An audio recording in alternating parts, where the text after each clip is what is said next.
Olá, filhos e irmãos, eu sou Pai Henrique Diogo, este é o canal de Padilha. No vídeo de hoje eu falarei então sobre Exu Veludo a pedidos, de pessoas dentro desse canal. Vamos começar os vídeos das entidades, então eu vou pouco a pouco, tá? Lembrando sempre a regrinha de entidades quando eu falo, eu digo sobre a sua primeira linhagem, tá? Então pode ser que o espírito de Exu Veludo que está com você, que trabalha com você, pode ter uma história diferente da que eu vou contar, tá? Porque aí existem muitas lendas, né?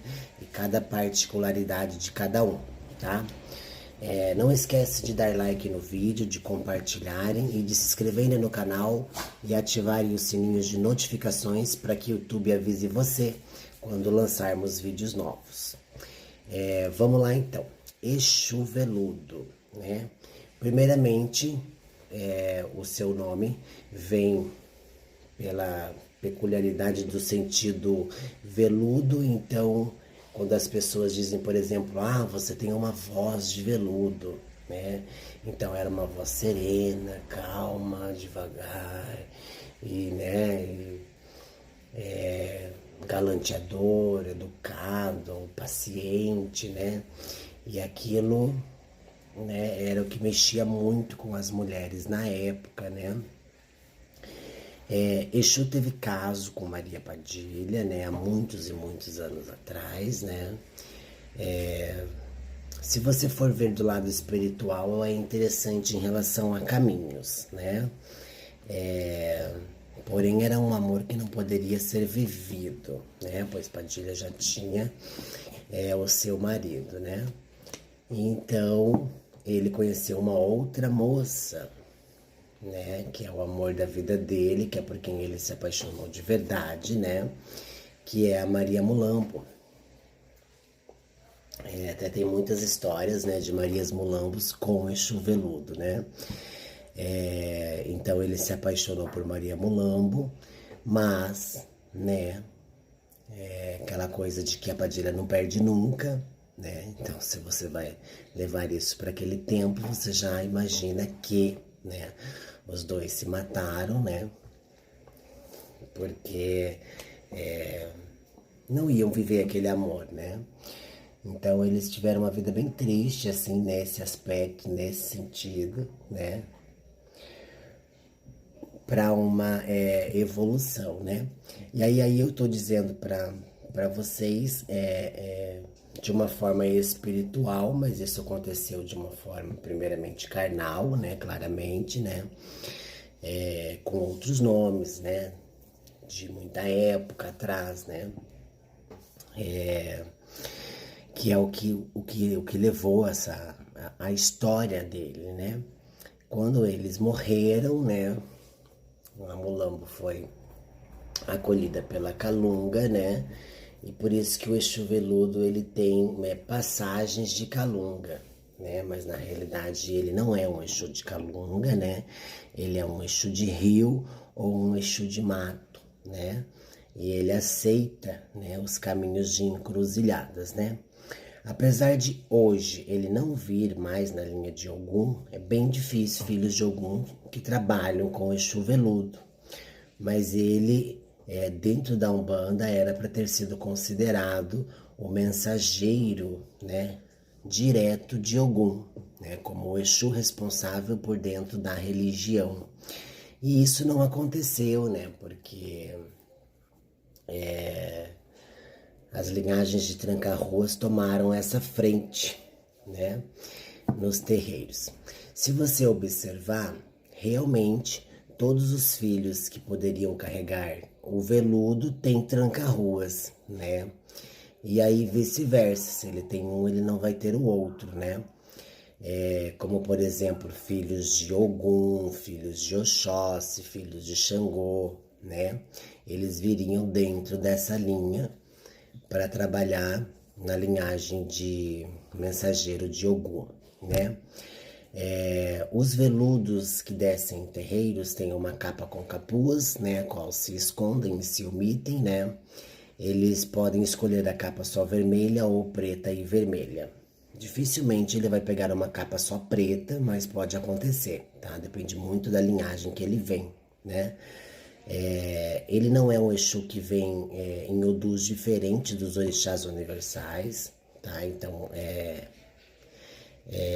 bem claro isso, né? Por mais que ele também trabalhe dentro do candomblé, com alguns médiums, ele vem naqueles que se caracterizam como universais também, né? Que acabam adquirindo o Odu de um orixá universal dentro da Umbanda. Então ele acaba vindo nessa linhagem, né? Aí a sua capa é de veludo, né? Aquele tecido veludo, né? Como delicado, como macio, né?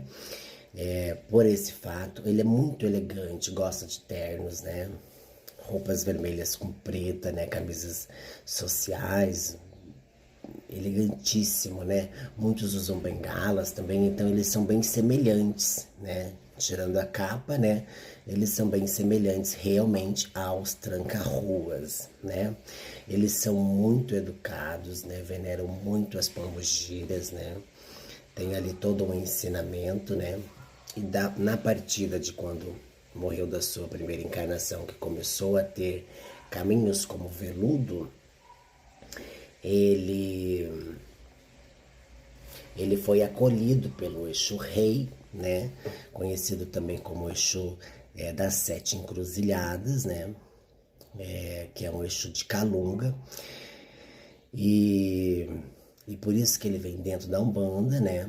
Porque, segundo a lenda, esse Exu de Sete Encruzilhadas seria o mensageiro do Caboclo Sete Encruzilhadas, que é o fundador da Umbanda, né? Que é aquele índio, né?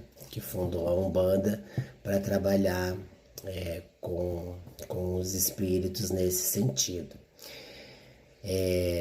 Vamos ver o que mais. Ele bebe bebidas finas, né? Uísque, vinhos, charutos, né? Cigarros longos. Ele pode trabalhar com baralhos, tá? Ele gosta bastante dos oráculos, né?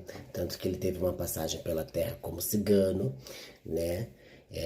Aliás, ele veio uma linha bem mística, né? Porque ele queria aprender, né, os caminhos ciganos para entender ali um contexto, né?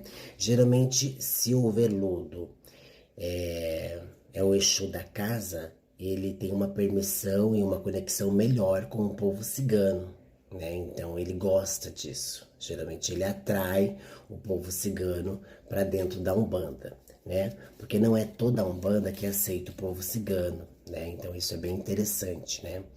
Tanto que o veludo tem histórias também com pombogira cigana, por exemplo, né? Que tem toda uma história, uma linhagem por trás disso, que é bem interessante também. Vamos ver o que mais. Então a sua força é ao lado direito das cachoeiras, né? Na beira do rio, né? Justamente pela linhagem de Maria Mulambo, né? Pelas linhagens que ela vem de Oxum, né? E das linhagens que fazem descarregos de Calunga, né? Então, para as mulambos que vêm de Calunga, ele tem essa força, né? Pelo lado dos rios, tá bem? Espero que tenham gostado do vídeo, que tenham curtido. E essa é a primeira história do Exu Veludo, o surgimento dele, né? Logicamente, depois disso, ele passou por muitas encarnações, né? E teve também uma linhagem de espíritos muito grande que começou a seguir. O importante é pensar sempre na questão do mentor, né? Observe-se que, por mais que ele venha por uma outra linha de orixá, que pode acontecer, ele é mensageiro direto de Ogum, né? Então é muito interessante quando você for fazer uma oferenda para ele, né? Um itã que eu vou dar para você que trabalha com veludo, é você fazer um agrado para Ogum do lado dessa oferenda, né? Como agradecimento, não precisa ser tão completo quanto a dele, né? Em específico, mas para você, né, que principalmente está pedindo caminhos, né, pode ter certeza que o seu caminho está aí, tá bem? Um axé de Casa de Padilha e até o próximo vídeo.